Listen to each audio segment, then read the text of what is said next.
नमस्कार दोस्तों, YouTube के हिस्ट्री अड्डा चैनल पर मैं डॉक्टर दिवाकर मिश्रा एक बार फिर आप सभी का स्वागत करता हूं। दोस्तों, आप अध्ययन कर रहे हैं सारस्वत सिंधु सभ्यता का। इस श्रृंखला के 14वें भाग में आज हम बात करने वाले हैं हड़प्पा कालीन धार्मिक जीवन के विषय में। तो बहुत ज्यादा समय न लेते हुए चलिए करें आज के इस वीडियो की शुरुआत। दोस्तों, हड़प्पा कालीन धार्मिक जीवन मानव जीवन के एक पक्ष के रूप में हम धार्मिक पक्ष को देखते हैं और धार्मिक पक्ष मानव से अभिन्न रूप से जुड़ा हुआ है। तो इंडस वैली सिविलाइजेशन के लोग भी कहीं ना कहीं धार्मिक थे और जितने भी प्रमाण उपलब्ध होते हैं जो इस तरह के साक्ष्य उपलब्ध कराते हैं उनके धार्मिक पक्ष पर एक एक करके चलिए जाने। सबसे पहले तो जाने कि भारत में मूर्ति पूजा का प्रारंभ हड़प्पा काल से माना जाता है। हड़प्पा सभ्यता से ही भारत में मूर्ति पूजा का प्रारंभ हो गया था।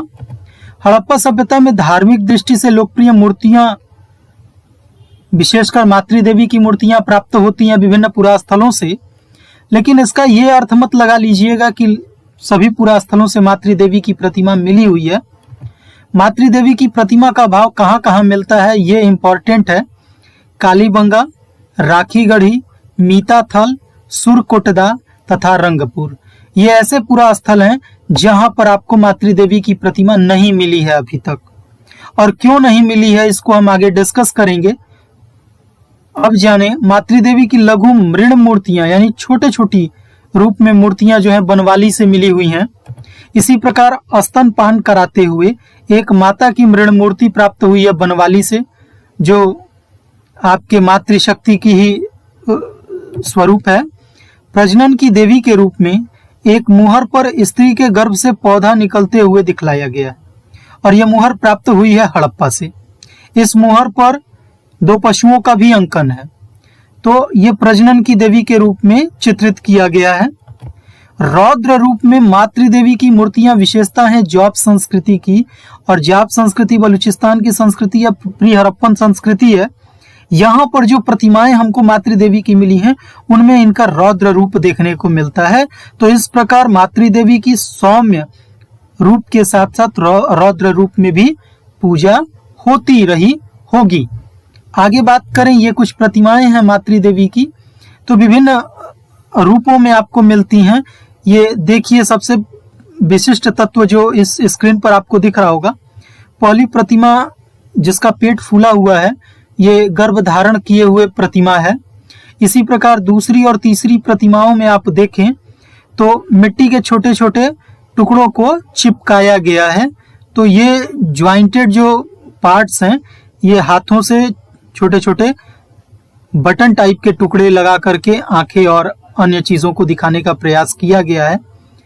तो ये लगभग आपको हर पुरा स्थलों से मातृ देवी की प्रतिमाएं मोहनजोदड़ो हो, चौहंदड़ो हो, बनवाली हो, मिलती अवश्य हैं और विभिन्न रूपों में मिलती हैं। इनका अलग अलग रूपों में पूजा करते होंगे उस काल के लोग। तो ये मातृ देवी की पूजा काफी फेमस थी हड़प्पा काल में। आगे बात करें तो ये सील आप जानते हैं पशुपति मुहर की है। पशुपति के रूप में मुहर जो प्राप्त हुई है मोहनजोदड़ो से प्राप्त हुई है। इस मुहर पर अंकित पशु याद रखिएगा कौन कौन से पशु हैं। तो दाईं ओर देखें तो हाथी, उसके ठीक नीचे बाघ का अंकन है। दाहिनी ओर के बाद देखें बाईं ओर तो एक सींग वाला गैंडा और भैंस का अंकन है उसके नीचे।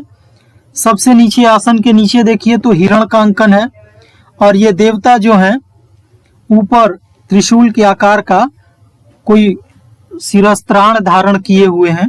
इसी आधार पर इसको विद्वानों ने अलग अलग रूपों में पहचाना है।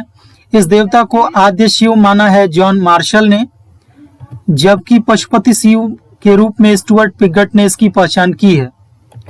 ताम्र पत्र पर धनुष बाण लिए पुरुष का अंकन भी मिलता है जो शिव यानी किरात शिव के रूप में है। मोहनजोदड़ो से ही प्राप्त होता है इस प्रकार का ताम्रपत्र, जिसमें एक पुरुष को धनुष और बाण लिए हुए दिखलाया गया है। अब हम बात करें योग तथा नमस्कार का प्रमाण। तो योग या पद्मासन मुद्रा में एक कंकाल बालाथल से मिला हुआ है। ये देख लीजिए, ये इस पिक्चर में आपको क्लियर हो रहा होगा। ये जो प्रतिमाओं में आप पद्मासन मुद्रा में जो मुहर अभी पशुपतिशील आपने देखी, कुछ वैसी ही मुद्रा लिए हुए ये कंकाल मिला है, अपने आप में अनूठा है, बालाथल से मिला हुआ है और इसकी डेटिंग 2700 ईसा पूर्व के लगभग जा रही है, जो इंडस वैली सिविलाइजेशन का ही काल है। इसी प्रकार नमस्कार की मुद्रा की एक मृण मूर्ति राखीगढ़ी से मिली है, जो वर्तमान में नेशनल म्यूजियम में संरक्षित है। तो ये दोनों भारतीय संस्कृति के पहचान स्वरूप इंडस वैली सिविलाइजेशन में हमें दिखलाई पड़ते हैं और इनकी प्राचीनता हम वहां से जोड़ सकते हैं। आगे बात करें प्रतीक पूजा के रूप में, लिंग, योनि जो कि प्रजनन का प्रतीक है, स्वास्तिक तथा क्रॉस, इनका भी आप प्रचलन देख सकते हैं इंडस वैली सिविलाइजेशन में। स्वास्तिक का अंकन युक्त मुहर जो प्राप्त हुई है हड़प्पा और मोहनजोदड़ो से विशेषता प्राप्त होती है। स्वास्तिक का संबंध सूर्य से माना जाता है और स्वास्तिक पूजा की भारत में प्राचीनता हड़प्पा सभ्यता से जोड़ी जाती है।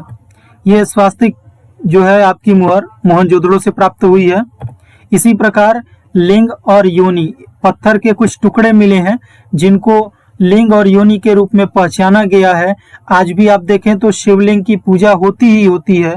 तो हड़प्पा काल में लिंग और गोल पाषाण के छल्ले स्वरूप कुछ ऐसे टुकड़े, बहुसंख्यक टुकड़े मोहनजोदड़ो और हड़प्पा जैसे पुरास्थलों से मिले, जिनको लिंग योनि का रूप माना गया है। आगे बात करें तो लिंग योनि की पूजा होती थी, ये प्रजनन का प्रतीक स्वरूप थे। और एक चीज याद रखिएगा कि हड़प्पा सभ्यता में योनि का यथार्थ अंकन एकमात्र मोगल घुंडई यानी बलूचिस्तान से प्राप्त हुआ था और एलस्टाइन महोदय को योनि युक्त लिंग की प्राप्ति वाला हड़प्पीय पुरास्थल कालीबंगा और हड़प्पा है। लिंग और योनि वैसे तो अलग अलग ही उस काल में मिलते थे, आज देखें तो योनि के ऊपर ही शिवलिंग बनाया जाता है, लेकिन इस प्रकार का अंकन इंडस वैली सिविलाइजेशन में भी मिला है। और ये आप देखिए, ये शिवलिंग का प्रारंभिक स्वरूप आपको इंडस वैली सिविलाइजेशन कालीबंगा से ये उपलब्ध होता है। आगे बात करें तो हड़प्पा सभ्यता में पुरोहित वर्ग का भी अस्तित्व माना जाता है और इस प्रतिमा को आप सभी अच्छे से जानते होंगे। योगी या पुरोहित के रूप में सिलखड़ी निर्मित पुरुष की यह मूर्ति मोहनजोदड़ो से ही प्राप्त हुई है। इस प्रतिमा को पुरोहित माना था मैके महोदय ने, जबकि योगी माना आरपी चंदा ने। हड़प्पा सभ्यता में पुरोहित वर्ग द्वारा शासन चलाने का विचार स्टुअर्ट पिगट, एल बाशम और डीडी कोसाम्बी जैसे विद्वानों ने दिया है। इस पुरोहित की प्रतिमा को आप देखें तो इसमें कला का अंकन काफी बेहतरीन किया गया है। दाढ़ी में जो रेखांकन मिलता है वो, साथ ही जो वस्त्र धारण किए हुए 3 पतिया फूल वाला एक कोई चादर धारण किए हुए यह प्रतिमा है, तो कला की दृष्टि से भी यह महत्वपूर्ण है। अब हम बात करते हैं विशाल स्नानागार की। तो ये मोहनजोदड़ो का विशाल स्नानागार है। स्नानागार में प्रयुक्त सामग्री में ईंट, गारा चूना तथा जिप्सम का प्रयोग किया गया था और वाटर प्रूफिंग का यह पहला उदाहरण माना जाता है संपूर्ण विश्व में। स्नानागार की अगर माप की बात करें तो 12 × 7 × 2.5, 12 मीटर लंबा है, 7 मीटर चौड़ा है और 2.5 मीटर इसकी गहराई है। हालांकि ये आंतरिक माप है, पूरे संपूर्ण स्नानागार की नहीं, केवल कुंड की माप है ये। प्रवेश द्वार की बात करें तो दक्षिण दिशा में 1, जबकि उत्तर तथा पूर्व दिशा में एक द्वार थे। तो दक्षिण दिशा में एक जो था वो मुख्य द्वार था। स्नानागार में सीढ़ियों की बात करें तो दक्षिण तथा उत्तर दिशा में दोनों तरफ आपको सीढ़ियां उतरने को मिल जाएंगी। उद्देश्य इसका क्या था? तो धार्मिक अनुष्ठान हेतु सामूहिक स्नान के लिए इसका प्रयोग किया जाता रहा होगा। इस स्नानागार के बाहर में कुछ कक्ष भी मिले हैं जिनको पुरोहितों का निवास स्थान बतलाया गया है। और जैसा अभी आपने पुरोहित की प्रतिमा देखी तो पुरोहित वर्ग का अस्तित्व इससे भी पुष्ट या प्रमाणित होता है, ऐसा अनुमान विद्वान कर रहे हैं। स्नानागार को विश्व का महान आश्चर्यजनक निर्माण जॉन मार्शल महोदय ने कहा था, ये भी आप याद रखेंगे फैक्ट। आगे बात करें तो बलि और धार्मिक अनुष्ठान ये भी दिखलाई पड़ता है इंडस वैली सिविलाइजेशन में। अग्नि वेदिका के स्पष्ट साक्ष्य मिलते हैं कालीबंगा, लोथल, बनवाली, नागेश्वर, आमरी तथा राखीगढ़ी से। मकानों में अग्नि वेदिकाओं के अवशेष प्राप्त होते हैं बनवाली से।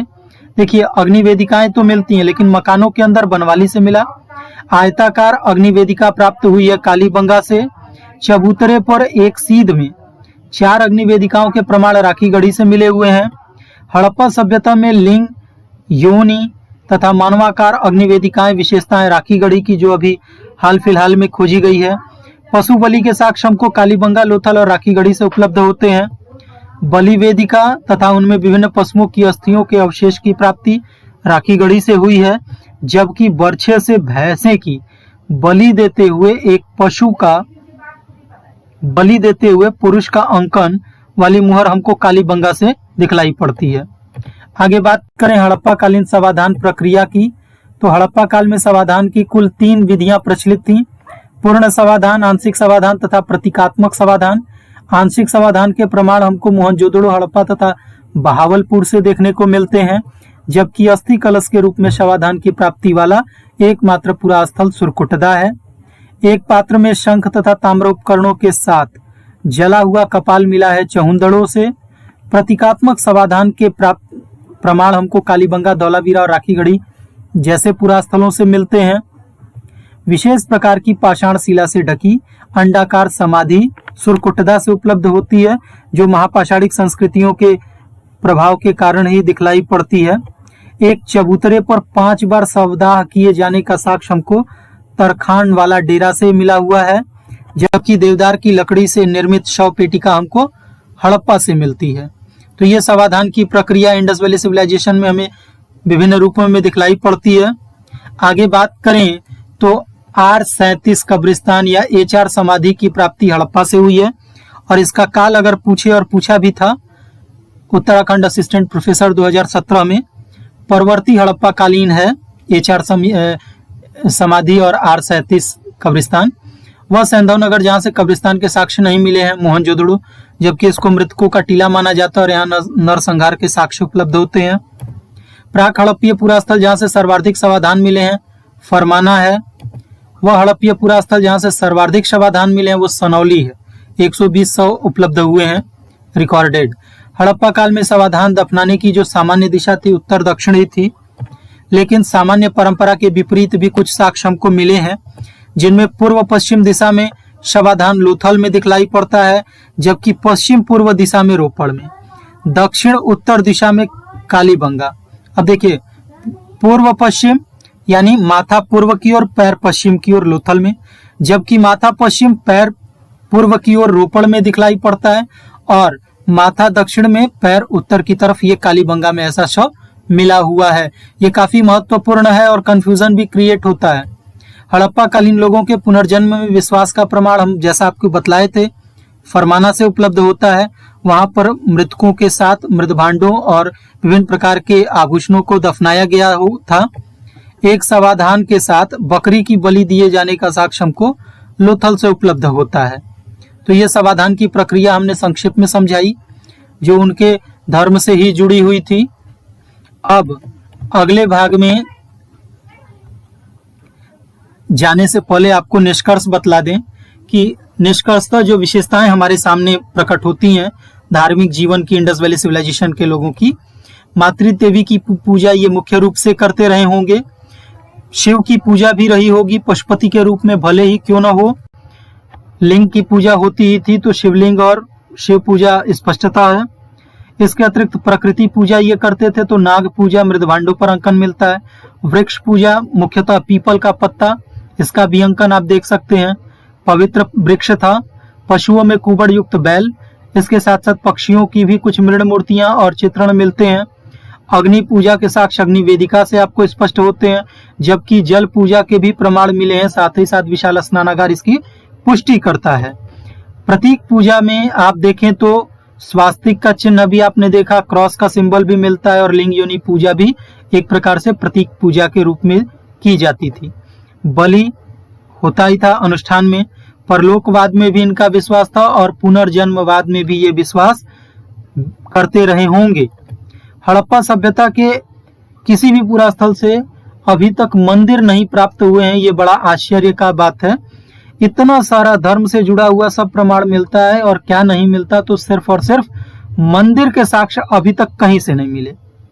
हालांकि स्तूप मिला हुआ है जो कि कुषाण कालीन है मोहनजोदड़ो से, ऐसे ही आपके संघोल से भी मिलता है, लेकिन मंदिर जैसी कोई संरचना इंडस वैली सिविलाइजेशन में अभी तक स्पष्ट नहीं हो पाई है।